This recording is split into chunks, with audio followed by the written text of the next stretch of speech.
Hi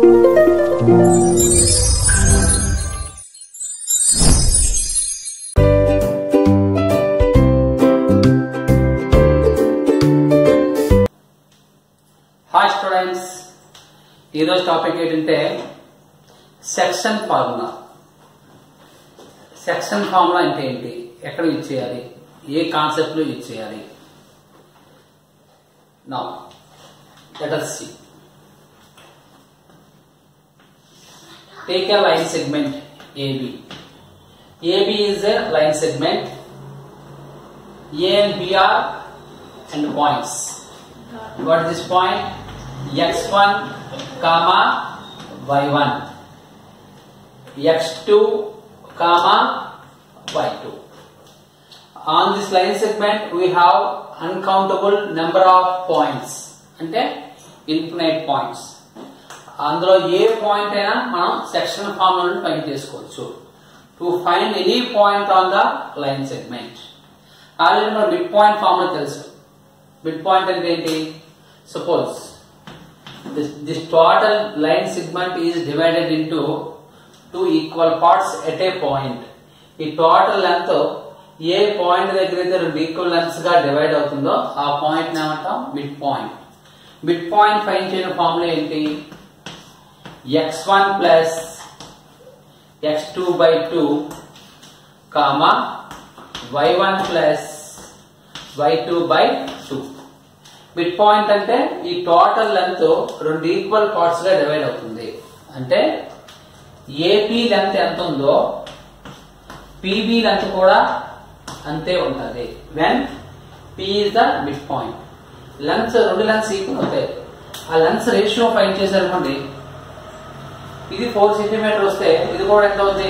4 centimetre.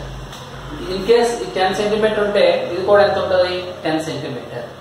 అంటే ratio find చేస్తే ఎంత వస్తుంది ఆన్సర్? మనం మిడ్ పాయింట్ అన్నప్పుడు ఆ 2 పార్ట్స్ కి రేషియో ఎంత? 1.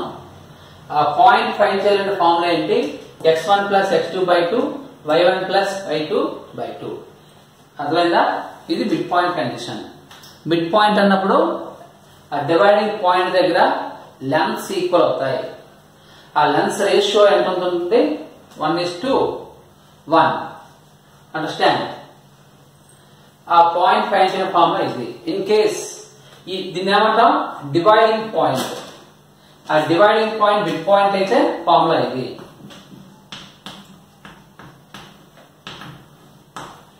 ఇన్ కేస్ 2 ఈ P అనే point mid point కాదనుకోండి,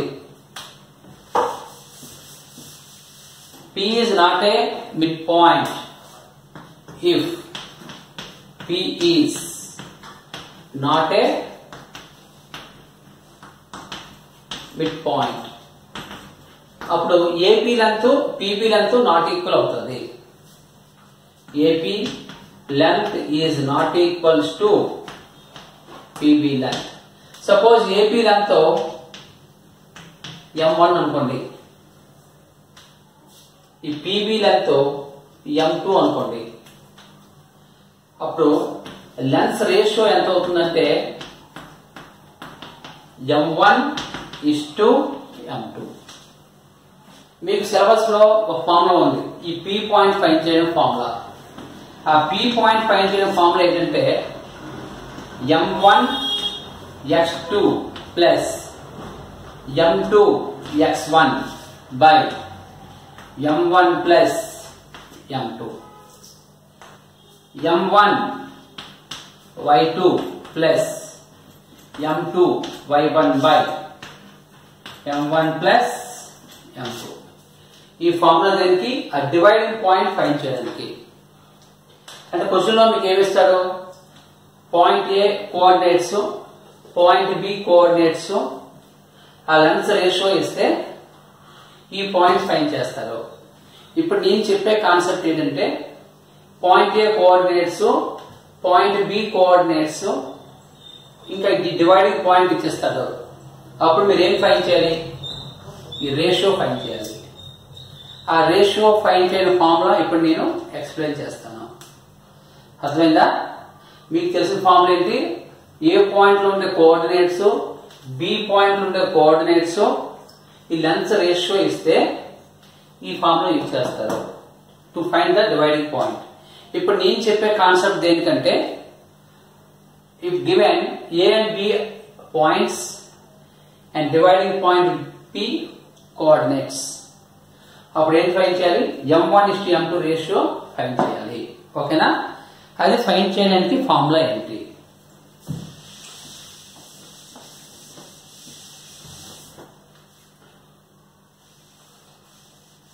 okay, point A ని x1, y1 అనుకోండి, పాయింట్ B ని x2, y2 అనుకోండి. ఈ డివైడింగ్ పాయింట్ ని x, y అనుకోండి, లేకపోతే x1, y1, x2, y2, x3, y3 మీకు ఎలా అనిస్తారు అనుకోండి. ఇదే అనుకోవాలని రూల్ ఏమీ లేదు. ఓకేనా? ఇప్పుడు రేషియో ఫైండ్ చేయడానికి ఫార్ములా m1:m2 ఫైండ్ చేయడానికి ఫార్ములా ఏంటి? x minus x1 x2 minus x. ఇదేంటి? In terms of x. అదే y లో కావాలనుకోండి, y minus y1 y2 minus y. అంటే ఇక్కడ ఉన్న పాయింట్ ని x1, y1 అనుకోండి, ఇక్కడ ఇచ్చే పాయింట్ ని x2, y2 అనుకోండి, ఆ డివైడింగ్ పాయింట్ ని x, y అనుకోండి. అప్పుడు మీకు రేషియో వస్తుంది. ఈ మోడల్లో 2 ప్రాబ్లమ్స్ ఎక్స్ప్లెయిన్ చేస్తాను, అందరికి ఈజీగా అర్థం అవ్వాలి. ఏదో గుర్తుపెట్టుకోండి. ఇన్ టర్మ్స్ ఆఫ్ x అని గుర్తుపెట్టుకోండి, ఇన్ టర్మ్స్ ఆఫ్ y అని గుర్తుపెట్టుకోండి. ఈ రెండు గుర్తుపెట్టుకుంటే ఇంకో 2 ఫార్ములాస్ కూడా నేర్చుకోవచ్చు. డివైడింగ్ బై x ఒకటి, డివైడింగ్ బై y ఒకటి. ఈ 2 ఫార్ములా నుండి ఇంకో 2 ఫార్ములాస్ వచ్చేస్తాయి. ఓకేనా? Okay, everyone see this one? I will write the question. Everyone understand? మీకు 10th క్లాస్ సిలబస్ 7.2 లో థర్డ్ సమ్ ఎక్స్ప్లెయిన్ చేస్తాను. ఆ థర్డ్ సమ్ మీరు క్లాస్ వర్క్ లో వేరే మెథడ్ లో చేస్తారు. ఇప్పుడు ఈ ఫార్ములా గుర్తుపెట్టుకుంటే మీకు ఈ షార్ట్ కట్ ట్రిక్ కి మీ జనరల్ సొల్యూషన్ కి వెరిఫై అయిపోతుంది. క్వశ్చన్ ఏం చేస్తారంటే, ఏ కొంచెం చెప్పాను, 7.2 ఎక్సైజ్ లో third sum. -3, 10 point B 6, -8 is divided by the line segment by the point -1, 6. ఇలా ఇచ్చాడు, ఈ పాయింట్ ఇచ్చాడు. అంటే క్వశ్చన్ లో మీరు ఏం ఫైండ్ చేయాలి? రేషియో ఫైండ్ చేయాలి. రేషియో ఫైండ్ చేయడం ఫార్ములా ఏంటి? ఫస్ట్ వన్ అని తీసుకోవచ్చు, సెకండ్ వన్ అని తీసుకోవచ్చు, లేదా రెండు యూజ్ చేసుకోండి. రెండు యూజ్ చేసుకున్నా సేమ్ ఆన్సర్ వస్తుంది. x1, y1 దీన్ని ఏమనుకుంటారు? అక్కడ x, y. దీన్ని ఏమనుకోవాలి? x2, y2. So m1:m2. I is first formula. x minus x1, x value ఎంత? -6. సారీ, x వాల్యూ ఎంత? -1. x మైనస్ x1 వాల్యూ ఎంత? -3. x minus x1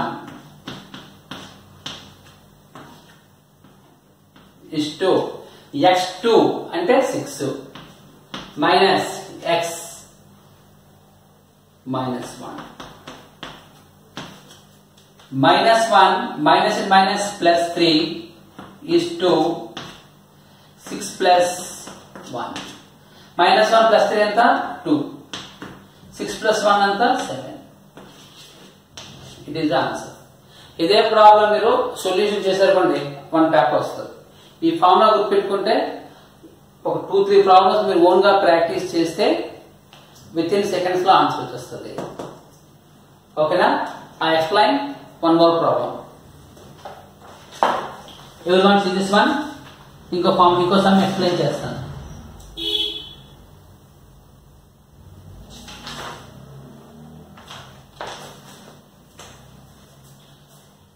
next page number 173 లో ఎగ్జాంపుల్ 13 చెప్తాను. ఇదే ప్రొసీజర్ లో చూసుకోండి.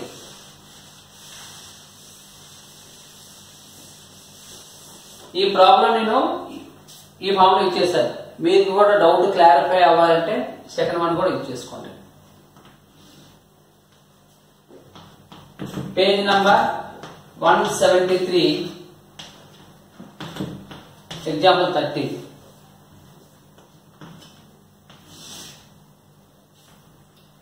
A point minus 6, 10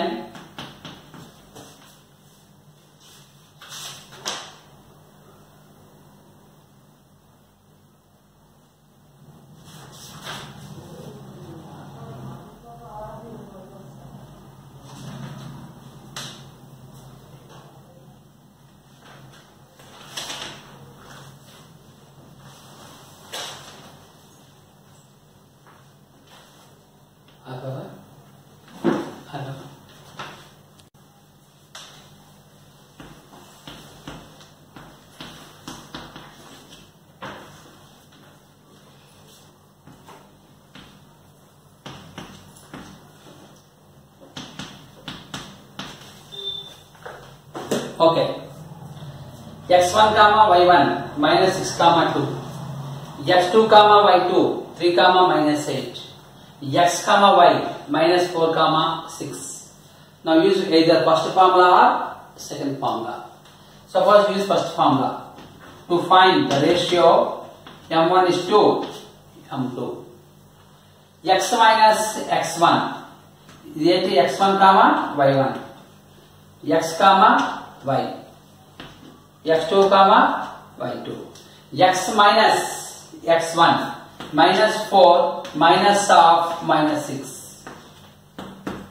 x2 minus x 3 minus of minus 4. Minus 4 minus and minus plus 3 plus 4. Minus 4 plus 6 and 2. 3 plus 4 and 7. అంటే before problem ఈ problem answer ఒకటే కానీ coordinates different గా ఉన్నాయి. ఓకేనా? క్వశ్చన్ ఏంటి? The line segment joining minus 6, 10 and 3, minus 8 are divided at the point minus 4, 6. Find the ratio of the line segment divided by the point. Point ఇస్తే ratio find చేయాలి. కానీ మీ syllabus ఏంటి? ఈ 2 points ratio ఇస్తాడు, dividing point find చేస్తాడు. ఇది ఈ formula is.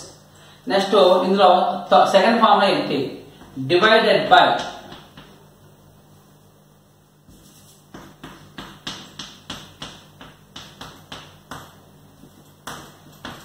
x axis. Divided by x axis అంటారు. అప్పుడు రేషియో అడుగుతాడు. అలాగే డివైడెడ్ బై y axis. అప్పుడు రేషియో ఎంత అడుగుతాడు. ఎలా తెలుస్తుంది? x axis జనరల్ పాయింట్ ఏంటి? x axis general point x, 0. x, 0. x అంటే ఏంటి? x coordinate. 0 అంటే ఏంటి? y coordinate. ఈ ఫార్ములాలో ఈ ప్లేస్ లో 0 రాయండి. x డివైడింగ్ పాయింట్ ఏంటి? x పాయింట్ ఏంటి? General point x, 0. ఇదేంటి? x, ఇదేంటి? y. 0 ఏ కోఆర్డినేట్ ప్లేస్ లో ఉంది? y coordinate. ఈ పాయింట్ లో y ప్లేస్ లో 0 రాయండి. అంటే ఇది రిమూవ్ అయిపోతుంది, ఇది రిమూవ్ అయిపోతుంది. ఫార్ములా ఏంటి? Minus y1 is to y2. అదే y యాక్సిస్ పాయింట్ ఇచ్చుకోండి. y యాక్సిస్ జనరల్ పాయింట్ ఏంటి? 0, y. x coordinate 0, y coordinate y. ఈ 0 ఎక్కడ ఉంది? x coordinate. అంటే ఈ ఫార్ములాలో x ఈక్వల్ 0 రాయండి. అప్పుడు రిమైనింగ్ వాల్యూ ఎంత? Minus x1 is to x2.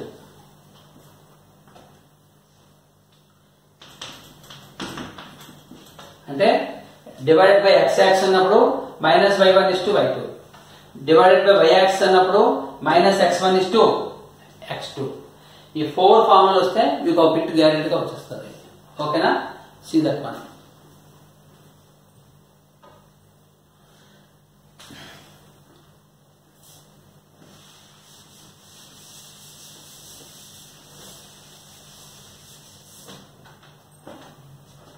I explain one problem.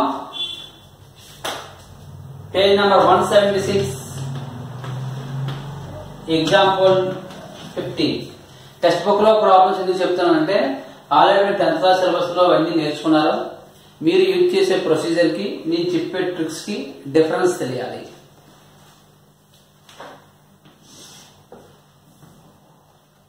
ఏ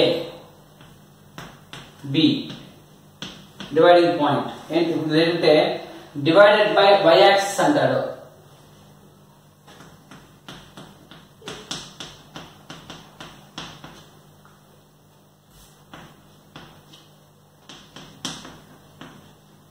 అంటే మీకు ఈ ఫార్ములా ఇది వచ్చేది.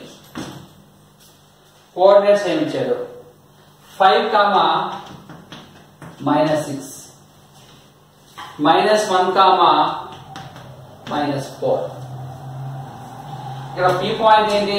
Divided by y axis. ఇక్కడ ఏ నెంబర్ ఇచ్చినా మీకు ఆన్సర్ ఒకటే వస్తుంది. చూసుకోండి. y యాక్సిస్ అంటే ఏంటి? 0, 5. ఇక్కడ ఏ నెంబర్ ఇచ్చినా ప్రొసీజర్ ఒకటే, నాట్ ఆన్సర్. ప్రొసీజర్ ఒకటే. ఫార్ములా ఏంటి? m1 m2 minus y axis కాబట్టి x అన్నప్పుడు y కోఆర్డినేట్స్ తీసుకోండి, y అన్నప్పుడు x కోఆర్డినేట్ తీసుకోండి. ఇదేంటి? x1 y1 x2 y2. ఇది x, y. ఇప్పుడు ఇది యూజ్ లేదు ఇంకా. మైనస్ ఆఫ్ x1 వాల్యూ ఎంత? 5. x2 వాల్యూ ఎంత? -1. రెండింటిలో మైనస్ క్యాన్సిల్ అయిపోయింది అనుకోండి. ఆన్సర్ ఏంటి వస్తుంది? 5:1. అంతే. Only 2 line answer. అదే మీ క్లాస్ లో చూసారుకోండి, అప్పుడు స్టార్టింగ్ లో మీకు ఈ ప్రొసీజర్ చెప్పరు, జనరల్ ప్రొసీజర్ చెప్తారు. అప్పుడు వేరే వేరే ఆన్సర్స్ వస్తాయి. ఓకేనా? అదే x యాక్సిస్ అనుకోండి, డివైడెడ్ బై x యాక్సిస్ అంటే -y1:y2 తీసుకోవాలి. డివైడెడ్ బై y యాక్సిస్ అంటే x1:x2 తీసుకోవాలి. Understand?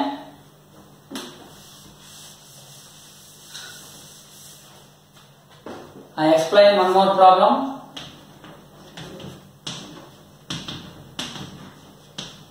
Divided by x axis.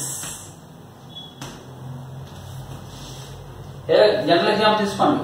a 1, 2, b 3, 4, p x axis అంటే ఏంటి? Any number, 0. Divided by x axis అంటే కండిషన్ ఏంటి? -y1:y2 x1 y1 x2 y2. ఈ point ఏమనుకుంటారు? x, y. Divided by x axis -y1:y2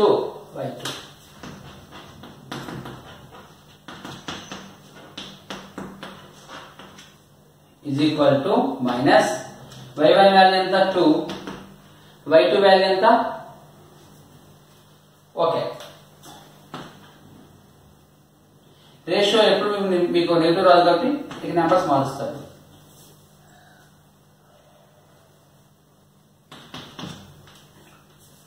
మార్చుకోండి. Minus of -2 4. Minus minus plus 2:4. 2 1s are 2 2s are 2 1s 2 2s. Answer ఎంత వస్తుంది? 1:2. ఈ formulas meaning ఏంటి? ఇక్కడ ఏదైనా నెంబర్ ఇచ్చినప్పుడు ఇక్కడ నెంబర్ ఇస్తే ఈ ఫార్ములా యూజ్ చేయండి. x యాక్సిస్ కానీ y యాక్సిస్ కానీ అన్నాడు అనుకోండి, ఇది చెక్ చేసుకోండి. అర్థమైందా? ఓకే. మీరందరూ వీడియోస్ చూసి మాకు మెసేజ్ కామెంట్స్ పెడితే ఇంకొన్ని వీడియోస్ చేయడానికి ఇంట్రెస్ట్ వస్తుంది. ఓకేనా? Thank you.